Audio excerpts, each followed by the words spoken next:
Typickým zapojením logického obvodu je v rádiobudíku.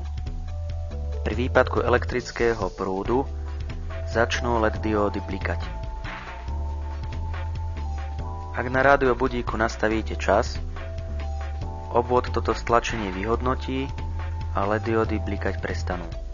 Ďalším jednoduchým obvodom je logická sonda. Detekuje logickú 1 ako high a logickú 0 ako low.